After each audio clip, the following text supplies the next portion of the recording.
실력만이 아니었다. 이정우를 지킨 진짜 이유. SI가 짚은 세 가지. 나는 이 기사를 읽으며 묘한 안도감을 느꼈다. 데드라인을 앞두고 그토록 요동치던 트레이드설, 옵트아웃 전망, 양키스발 러브콜까지 그 모든 소용돌이가 결국 하나의 결론으로 정리됐다. 이정우는 샌프란시스코에 남는다. 그런데 나는 이번 SI의 기사에서 단순한 잔류 확정 이상의 것을 발견했다. 왜 그가 남아야 했는지를 설명하는 이유들이 내가 지금까지 짚어온 성적표보다 훨씬 다층적이었기 때문이다. 나는 지난 몇 주간 이정우를 둘러싼 뉴스를 하나씩 따라오면서 매번 그의 거취가 시장의 소문에 좌우되는 걸 지켜봐야 했다. 그런데 이번 기사는 그 모든 불확실성의 마침표를 찍는 동시에 왜 그 마침표가 이런 모양으로 찍혔는지를 가장 입체적으로 설명해준다. 먼저 SI가 제시한 첫 번째 근거는 익숙하다. 시즌 타율 0.298, 6홈런, 40타점. 나는 이 숫자 자체가 화려하지는 않다고 본다. 홈런 개수만 놓고 보면 리그 정상급 타자들과 비교하기 어렵고 타율 역시 최근 며칠 사이 오르내림을 반복했다는 걸 나는 이미 여러 차례 짚은 바 있다. 다만 매체가 강조한 건 숫자가 아니라 맥락이었다. 결정적인 순간 해결 능력을 보여주며 팀 공격에 활력을 불어넣고 있다는 평가. 나는 이게 그동안 내가 계속 짚어온 득점권과 고래버리지 상황에서의 강점과 정확히 맞닿아 있다고 본다. 시즌 평균 지표만으로는 설명되지 않는 승부처 강함. 이게 이정우를 단순한 준수한 타자에서 대체 불가능한 자원으로 끌어올린 핵심이다. 나는 이 부분에서 야구라는 스포츠가 결국 숫자의 총합이 아니라 순간의 무게로 평가받는 종목이라는 걸 다시 확인한다.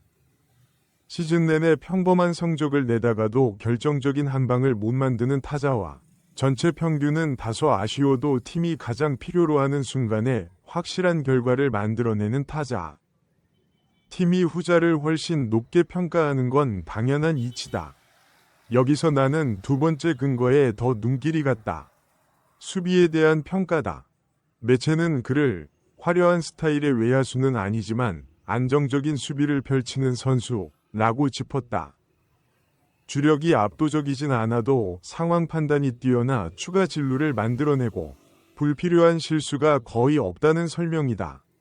나는 이 평가가 그동안 반복되어 온 수비가 아쉽다는 지적과는 결이 다르다는 걸 느꼈다. 화려함은 없지만 신뢰할 수 있다는 것. 나는 이게 장기 레이스를 치르는 팀에게 실제로 더 중요한 자질이라고 본다. 매 경기 하이라이트를 만드는 선수보다 매 경기 실수 없이 자기 몫을 해내는 선수가 결국 시즌 전체의 안정성을 만든다. 나는 이 대목에서 얼마 전 이정우가 펜스 앞에서 점프 캐치로 만들어낸 호수비를 다시 떠올린다. 그때 나는 그 장면이 그의 수비력이 시즌을 거듭할수록 발전하고 있다는 신호라고 썼는데 이번 SIV 평가는 그 발전이 단발성이 아니라 이미 꾸준한 패턴으로 자리 잡았다는 걸 뒷받침해주는 셈이다.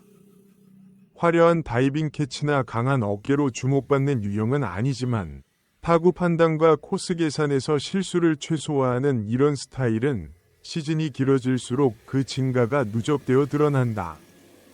나는 특히 혼란스러운 시즌을 보내고 있는 샌프란시스코에서 묵묵하게 중심을 잡아주는 존재 라는 표현에 주목하고 싶다. 이 문장은 단순히 성적표를 나열하는 게 아니라 팀 내에서 이정우가 차지하는 심리적, 구조적 위치를 짚어낸 평가다. 로스터 전체가 유동적이고 트레이드설이 난무하는 시즌. 이런 불안정한 클럽하우스 분위기 속에서 흔들리지 않는 선수 하나가 갖는 가치는 스탯으로는 온전히 측정되지 않는다. 나는 이 시즌 초반부터 지금까지 샌프란시스코를 둘러싼 크고 작은 트레이드설, 로스터 재편 논의를 계속 지켜봐왔다. 라모스가 트레이드 시장에 나오고 에이스와 유망주까지 거론되는 어수선한 분위기 속에서 정작 타선의 한 축을 묵묵히 지켜주는 선수가 있다는 건 팀 전체의 심리적 안정에 상당한 기여를 한다고 본다. 성적이 흔들리는 동료들, 트레이드설에 이름이 오르내리는 선수들 사이에서 한결같은 모습을 보여주는 존재는 클럽하우스 전체에 은근한 신뢰의 기준점을 제공하는 역할을 한다. 그리고 나는 세 번째 근거, 인간적인 매력에 대한 평가에서 가장 흥미로움을 느꼈다. 경기장 안팎에서 밝은 성격과 유쾌한 에너지로 동료들과 잘 어울린다는 설명. 그리고 적재적소에서 농담을 던질 줄 아는 재치, 라는 구체적인 묘사까지. 나는 이 부분이 단순한 인터뷰용 미담이 아니라고 본다. 앞서 송성문의 인터뷰를 다루면서도 나는 클럽하우스 내 인간관계가 성적 못지않게 중요하다고 짚은 적이 있다. 언어와 문화가 완전히 다른 환경에 던져진 선수에게 동료들과 자연스럽게 어울리는 능력은 장기적인 적응과 안정에 결정적인 역할을 한다. 이정우가 실력뿐 아니라 이 부분에서도 인정받고 있다는 건 그가 단순히 스쳐가는 임대 자원이 아니라 팀의 문화 자체에 스며든 존재로 자리 잡았다는 뜻이다. 나는 여기서 한 가지 더 짚고 싶은 게 있다.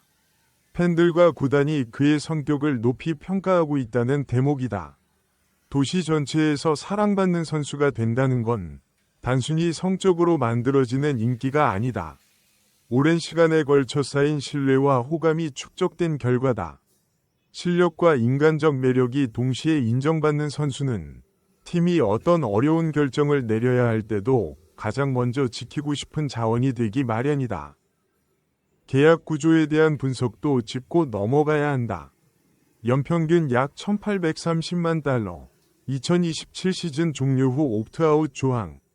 나는 이 계약 구조가 트레이드 가능성을 원천적으로 낮추는 요인이라고 이미 여러 차례 짚은 바 있다. 다른 구단 입장에서는 반시즌 남짓 쓰고 곧바로 옵트아웃으로 놓칠 위험을 감수해야 하는 자원을 큰 대가를 치르고 데려올 이유가 크지 않다. 이번 SIV 분석도 정확히 같은 지점을 짚었다. 결국 트레이드 시장의 논리 자체가 이정우의 잔류를 자연스럽게 뒷받침한 셈이다. 나는 이 대목에서 예전에 다뤘던 양키스발 트레이드설도 다시 떠올리게 된다. 저지와 벨린저의 부상으로 급하게 외야 보강이 필요했던 양키스조차 결국 이 옵트아웃 조항이라는 구조적 장벽 앞에서 실현 가능성이 낮다는 평가를 받았었다. 계약서 한 줄의 조항이 이렇게까지 트레이드 시장 전체의 흐름을 좌우한다는 건 메이저리그라는 비즈니스가 얼마나 정교한 계산 위에서 돌아가는지 다시 한번 실감하게 만든다. 나는 이 모든 근거를 종합하며 하나의 결론에 도달한다. 이정우가 트레이드되지 않은 건 단순히 그의 타격 성적이 좋아서가 아니다. 결정적 순간의 해결 능력, 안정적인 수비, 클럽하우스 리더십, 그리고 계약 구조까지 이 네 가지가 겹치면서 만들어진 결과다.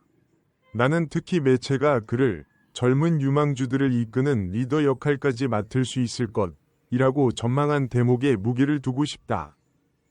이건 단순히 지금 당장의 활약을 평가하는 걸 넘어 앞으로 몇 년간 이정우가 팀 내에서 맡게 될 역할까지 내다본 전망이다.